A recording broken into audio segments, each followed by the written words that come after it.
सकाळचा नाश्ता असू द्या, मुलांचा डबा असू द्या किंवा घरामध्ये बर्थडे पार्टी असू द्या, किटी पार्टी असू द्या, अशा छोट्या मोठ्या कार्यक्रमांसाठी किंवा टिफिनसाठी ह्या पद्धतीनं नाश्ता तुम्ही अगदी पटकन घरच्या घरी तयार करू शकता। मस्त अगदी टेस्टी होणारं हे पॅटीस आहे, कमी साहित्य आणि कमी वेळेत तयार होतं। तर हे घरच्या घरी अगदी तुम्ही काही वेळातच तयार करू शकता, त्याच्यामुळे तुमचे पैसेही वाचतील आणि टेस्टी आपला नाश्ता तयार होतो। तर नमस्कार, मी संगीता स्वागत करते तुमचं संगीताच कुकिंग कॉर्नरमध्ये। तर आज आपण खमंग आणि कुरकुरीत चविष्ट पॅटीस कसं तयार करायचं अगदी पटकन ते आज आपण बघा। त्याच्यासाठी मी इथं अगदी 60 ग्रॅम मैदा घेतलेला आहे। आता हा मैद्याचा मी इथं वापर करणार आहे। तुम्ही गव्हाचं पीठही घेऊ शकता, पण अगदी मैदा माझ्याकडे थोडासा शिल्लक होता, त्याच्यामुळे मैद्यापासूनच हे मी पॅटीस तयार करणार आहे। तर मैदा आपण जवळजवळ 60 ग्रॅम घेतलेला आहे। आता छोटा एक चमचाभर मी इथं ओवा घेतलेला आहे। आता ओवा घालताना कधी पण हातावरती थोडासा चोळायचा आणि मगच आपल्याला ह्याच्यामध्ये ऍड करायचा आहे। त्याच्यामुळे काय होतं, सुगंधही छान येतो आणि कोणताही पदार्थ अगदी चविष्ट तयार होतो। शिवाय ओव्यामुळे हे सगळं पचलं जातं आणि त्याचा त्रासही होत नाही। त्याच्यानंतर एक छोटा चमचाभर मी इथं जिरं घेतलेलं आहे। त्याचबरोबर आपल्याला चवीप्रमाणे इथं मीठ घालायचं आहे। आता हे मीठ घातल्यानंतर आपण इथं जवळजवळ एक पळीभर तेल, म्हणजे जी भाजीला पळी आपण वापरतो तेलासाठी, ती जवळजवळ कडकडीत गरम करून मी इथं त्याची मोहन टाकलेली आहे। मोहन टाकल्यामुळे काय होतं, जे वरचं पिठाचं आवरण आहे ते मस्त खमंग कुरकुरीत तयार होतं। त्याच्यामुळे थोडंसं तेल मी इथं गरम करून टाकलंय आणि चमच्याच्या साहाय्याने हे सुरुवातीला हलवून घेतलं आणि नंतर अगदी थोडं थोडं पाणी घालून हे आपल्याला व्यवस्थित मळून घ्यायचंय। आता मळून घेताना एकदम पाण्याचा आपल्याला वापर करायचा नाहीये। थोडं थोडं पाणी घातलं की पिठाचा अगदी व्यवस्थित अंदाज येतो आणि पीठ अगदी व्यवस्थित एकसारखं मळलं जातं, म्हणजे ते जास्त पातळ पण होत नाही आणि जास्त घट्ट पण, जसं आपल्याला हवं आहे अगदी त्याच पद्धतीनं मळलं जातं। त्याच्यामुळे पीठ मळताना अगदी सुरुवातीलाच थोडं थोडं पाणी घालून आपल्याला हे व्यवस्थित असं मळून घ्यायचंय। तर हे बघा, व्यवस्थित आपण हे पीठ तयार केलेलं आहे। आता मी इथं मैद्याचा वापर केलेला आहे, पण तुम्ही अगदी गव्हाचं पीठ जरी घेतलं तरी मस्त अगदी खस्ता आपले हे पॅटीस तयार होतात। तर अगदी थोडंसं मी इथं तेलाचा हात घेतलेला आहे। तेलामुळे छान असं पीठ भिजलं जातं आणि हाताला पण चिपकत नाही। तर हे बघा, व्यवस्थित तेल लावल्यानंतर हे पीठ आहे ते 10 ते 15 मिनिटासाठी आपण छान असं भिजायला ठेवूया। तर ह्याच्यावरती झाकण ठेवूया आणि हे पीठ अगदी व्यवस्थित आपण थोड्या वेळासाठी भिजून देऊया। तर दुसरीकडे अगदी एक कढई घेतलेली आहे आणि कढई गरम झाली की त्याच्यामध्ये जवळजवळ अर्धी पळी मी इथं तेल वापरलेलं आहे। तेलाचा आपल्याला इथं जास्त वापर करायचा नाहीये, आपण स्टफिंग बनवतोय। त्याच्यामुळे अगदी थोडंसं तेल गरम झालं की ह्याच्यामध्ये एक चमचाभर मी इथं मोहरी टाकलेली आहे। मोहरी व्यवस्थित तडतडली की त्याच्यामध्ये मी इथं एक चमचाभर जिरं पण टाकलेलं आहे। आता हे त्याच्यानंतर मी इथं कढीपत्त्याची काही पानं टाकलेली आहेत। आता इथे आपण फोडणीचा म्हणजे जी स्टफिंग बनवते ते आपण इथं तयार करतोय। तर एक हिरवी मिरची 3 ते 4 हिरव्या मिरच्या अगदी बारीक कट करून मी इथं घातलेल्या आहेत। आता हिरव्या मिरच्यांऐवजी तुम्ही इथं चिली फ्लेक्समध्ये रेड चिली फ्लेक्स येते ती घातली तरीही चालेल। त्याचबरोबर मी इथं अगदी छोट्या छोट्या आकारांमध्ये काजू कट केलेले आहेत, ते मी इथं ह्याच्यामध्येच परतून घेणार आहे।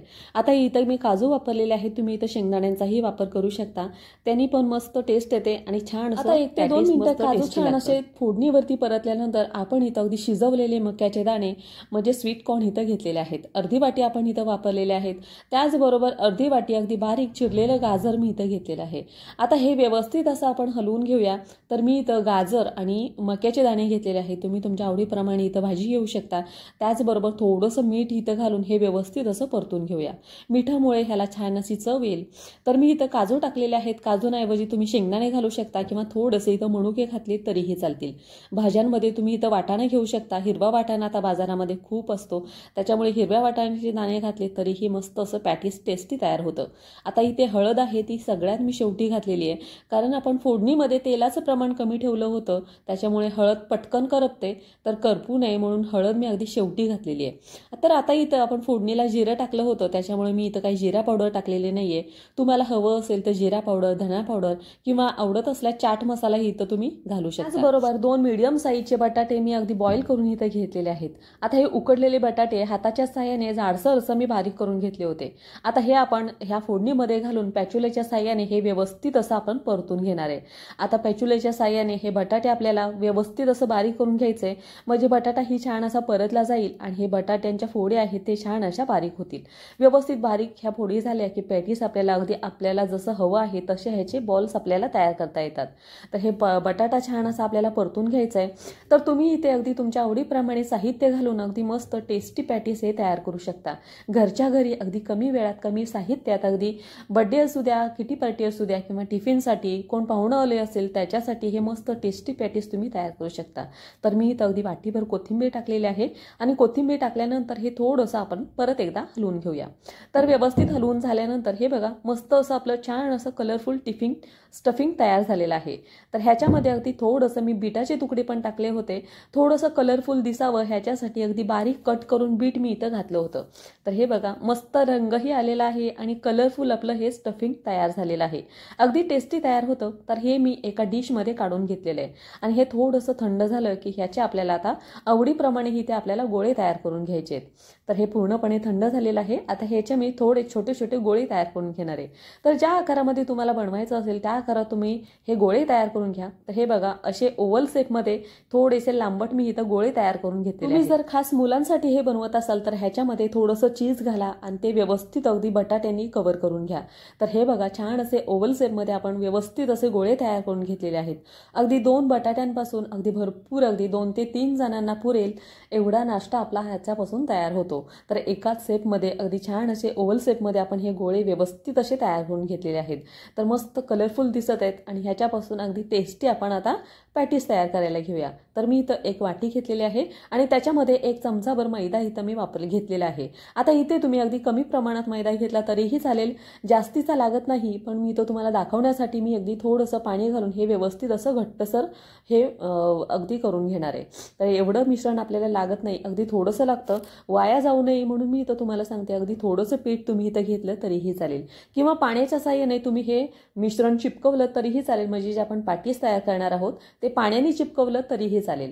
तर हे बघा आपलं पीठही छान असं भिजलेलं आहे. जवळजवळ 10 ते 15 मिनिटं झालेली आहेत. आता आपण ह्याचा व्यवस्थित असा म्हणजे जसा चपाती बनवण्यासाठी आपण गोळा घेतो अगदी त्याच आकाराचा अगदी गोलसर गोळा करून मी इथं घेतलेला आहे. आता हा थोडंसं पीठ मी इथं घालणार आहे पळपटावरती. तुम्ही अगदी तेलाचाही वापर करू शकता, पण मी इथं थोडंसं पीठ घालून हे व्यवस्थित असं म्हणजे पातळ असं हे लाटून घेणार आहे. जशी आपण चपाती मळतो अगदी त्याच पद्धतीनं हे आपल्याला लाटून घ्यायचं. ही बघा गोल गरगरीत अशी मी पातळ अशी चपाती लाटून घेतलेली आहे. आता ही लाटलेली चपाती आहे ती चारी बाजूने आपल्याला कट करून घ्यायची आहे. म्हणजे स्क्वेअर शेपमध्ये जेव्हा पण आपण पॅटीस तयार करायला घेऊ त्यावेळेला अगदी आकारामध्ये हे पॅटीस तयार होतील त्याच्यासाठी असा स्क्वेअर शेप द्यायचा आणि स्क्वेअर शेप दिल्यानंतर जे आपण स्टफिंगचे गोळे तयार करून ठेवले होते ते आपण आता इथे ठेवून देऊया.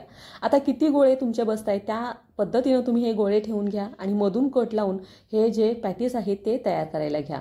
आता जे आपण मिश्रण तयार केलं होतं ते आता आपण इथं लावून घेऊया. हे जास्त मिश्रण लागत नाही त्याच्यामुळे अगदी थोडंसं मिश्रण हे तुम्ही तयार करून घेतलं तरीही चालेल. तर हे बघा पण मगाशी तुम्हाला मी सांगायला विसरले जे आपण स्टफिंग तयार करताना फोडणी दिली होती त्याच्यामध्ये तेल कमी टाकलं होतं. जर जेव्हा पण स्टफिंग तयार करत असाल तुम्ही तर त्याच्यामध्ये तेलाचं प्रमाण आपल्याला इथं कमीच ठेवायचं आहे. कारण स्टफिंगमध्ये जर तेल जास्त असेल तर हे वरचं पिठाचं आवरण आहे ते लवकर नरम पडू शकतं. तर हे बघा छान असं आपण हे सेट केलेलं आहे. आता चमच्याच्या साहाय्याने हे दोन्ही साईडून आपण हे असं प्रेस करून घेऊया. म्हणजे छान असं चिपकलं पण जातं आणि ह्याला डिझाईन पण अगदी मस्त दिसते. तर हे बघा जसे चॉकलेट्स असतात अगदी त्या पद्धतीनं आपण ह्याचा शेप दिलेला आहे. मस्त अगदी एकसारखे हे छान असे आपले पॅटीस तयार झालेले आहेत. आता हे आपण फ्राय करायला घेऊया. तर गॅसवरती मी कढई ठेवलेली आहे आणि कढईमध्ये अगदी हलकंसं तेल गरम झालं की हे सगळे पॅटीस आहेत ते आपण आता इथं टाकून घेऊया. तेलाचं टेम्परेचर जास्त थंड पण नसावं आणि जास्त गरम पण नसावं. अगदी मीडियम आचेवरतीच हे आपल्याला जवळजवळ 5 ते 6 मिनिटं भाजून घ्यायचे आहेत. जेव्हा पण आपण समोसे वगैरे तळतो कचोरी तळतो त्याच्यासाठी खूप वेळ लागतो कारण त्याच्यावरचं जे आवरण असतं ते थोडंसं जाडसर असतं. पण हे आपण जे पॅटीस बनवलेलं आहे ते अगदी पातळ आवरणाचं बनवलेलं आहे म्हणजे पीठ अगदी कमी आहे त्याच्यामुळे हे तळण्यासाठी आपल्याला 5 ते 6 मिनिटंच लागणार आहेत. तर हे बघा अगदी थोड्या वेळाने हलवून अगदी लालसर कलर येईपर्यंत छान असं आपलं कुरकुरीत अगदी पॅटीस मस्त रंगावरती छान असं आपण फ्राय केलेलं आहे. अगदी ह्याच पद्धतीनं तुम्ही पण फ्राय करून घ्या. मस्त टेस्टी पॅटीस अगदी पटकन तयार होतं. तर हे पॅटीस आहे ह्याच्यामध्ये आपण स्टफिंगमध्ये तेलाचं प्रमाण कमी घातलं होतं त्याच्यामुळे हे वरचं आवरण आहे ते लवकर नरम पडत नाही. तर हे बघा, मस्त अगदी छान दिसायलाही सुंदर दिसतं.